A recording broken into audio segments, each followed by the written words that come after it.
চলছে শ্রাবণ মাস, আর এই শ্রাবণ মাস মানেই শিবের মাস। আর এই শিবের মাসে মহাদেবকে তুষ্ট করতে ব্যস্ত সকল ভক্তরা, কেননা এই মাস শিবের প্রিয় মাস।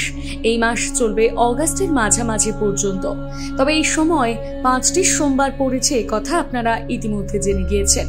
আর এই সময় শিবের মন্দিরে যে ভিড় হচ্ছে তা চোখে পড়ার মতো।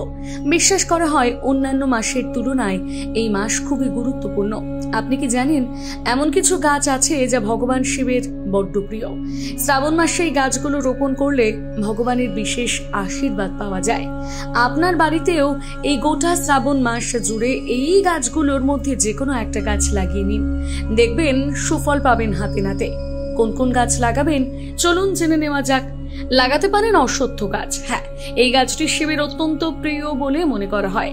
যদিও চিকিৎসা বিজ্ঞানে এবং আয়ুর্বেদ চিকিৎসার ক্ষেত্রেও অশ্বত্থ গাছ অত্যন্ত উপকারী বলেও মেনে থাকেন অনেকে, কেননা এই গাছ অক্সিজেনের সেরা উৎস।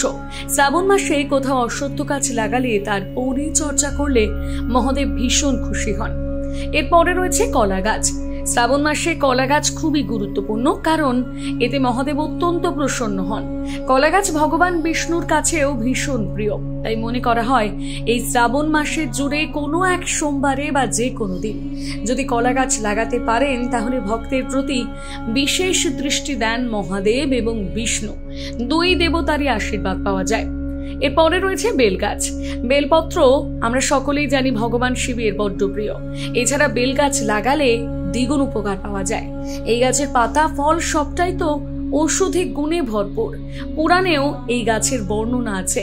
তাই ভোলেনাথকে যদি খুশি করতে চান, এই শ্রাবণ মাসে বাড়িতে লাগিয়ে নিন বেলগাছ। চাঁপা গাছ। চাঁপা গাছ সুগন্ধির জন্য ভীষণ পরিচিত। এই গাছ বাড়িতে লাগালে শুভ শক্তির বাস হয়। এই গাছ ভগবান শিবের ভীষণ প্রিয়।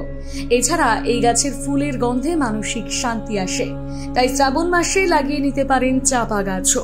ভগবান শিব আপনাকে দুহাত ভরে আশীর্বাদ করবেন।